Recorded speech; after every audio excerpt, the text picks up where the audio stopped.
সামাজিক যোগাযোগ মাধ্যমে একটা ভিডিও ভাইরাল হয়ে গেছে, যে ভিডিওটি শেয়ার করেছেন রিয়াসাত আজিম নিজেই। আর এই ভিডিওটিতে দেখা যায় মুশফিকুর রহিম এবং তাসকিন আহমেদ টিম হোটেলে বসে একে অপরের সঙ্গে তর্কাতর্কি শুরু করেছে। পরে এক পর্যায়ে রাগ করে উঠে চলে যান তাসকিন আহমেদ, কারণ তাসকিন আহমেদের দেওয়া প্রস্তাবে রাজি হয়নি মুশফিকুর রহিম। আর তাসকিন আহমেদ যখন রাগ করে চলে যাচ্ছিলেন, ঠিক তখনই মুশফিকুর রহিমকে দেখা যায় ফোন করে কাকে জানি বিচারও দিয়েছেন তিনি। কিন্তু একজন জুনিয়র ক্রিকেটার হিসেবে মুশফিকুর রহিমের সঙ্গে তাসকিন আহমেদ যে হাত দেখিয়ে ব্যবহারটা করেছেন, সেটা কোনোভাবেই গ্রহণযোগ্যতা ছিল না। তাসকিন আহমেদকে খুব বেশি উত্তেজিত মনে হয়েছে। আর এই ব্যাপারটি নিয়ে সামাজিক যোগাযোগ মাধ্যমে এক ক্রিকেট সমর্থক লিখেছেন, আমার মনে হয় মুশফিককে গতকালকে কোয়াবের সংবাদ সম্মেলনে নেওয়ার চেষ্টা করছিল তাসকিন আহমেদ। আপনার কি মনে হয় কি কারণ হতে পারে তাদের দুজনের মধ্যে এমন ঝগড়া?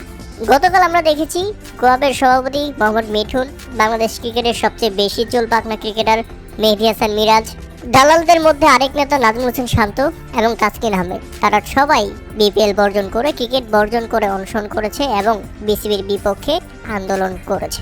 শেষ পর্যন্ত তারা তাদের দাবি আদায় করে নিয়েছে। সাসপেন্ড করে দেওয়া হয়েছে নাজমুল ইসলাম বিসিবি পরিচালককে। কিন্তু সেখানে হাজির ছিলেন না মুশফিকুর রহিম, তানজিম সাকিব এবং মাহমুদুল্লাহ রিয়াদের মতো ক্রিকেটাররা। কেন তারা যায়নি? আবার দেখা গেছে কিছু কিছু ক্রিকেটার যাদেরকে জোর করে নিয়ে যাওয়া হয়েছিল, যেমন বিশেষ করে মুস্তাফিজুর রহমান। কারণ মুস্তাফিজুর রহমান মেহেদী মিরাজের সঙ্গে যে ব্যবহার করেছেন তাতে স্পষ্ট হয়ে গেছে অনেক ক্রিকেটারকে এখানে জোর করে নিয়ে আসা হয়েছিল। তাহলে কি তাসকিন আহমেদ মুশফিকুর রহিমকেও নিয়ে যেতে চেয়েছিল? মুশফিকুর রহিম যখন রাজি না হয়, তাসকিন আহমেদ যেভাবে রাগ করে উঠে গেলেন, এটাই কি সেই কারণ? প্রিয় দর্শক, এখন এই ব্যাপারটি স্পষ্ট নয়, তবে ক্রিকেট প্রেমীদের ধারণা, কিছু সাধারণ মানুষের ধারণা, আপনার আমার ধারণা এ কথাই বলছে। এ ব্যাপারে আপনাদের মতামত অবশ্যই আমাদের কমেন্ট করে জানাবেন।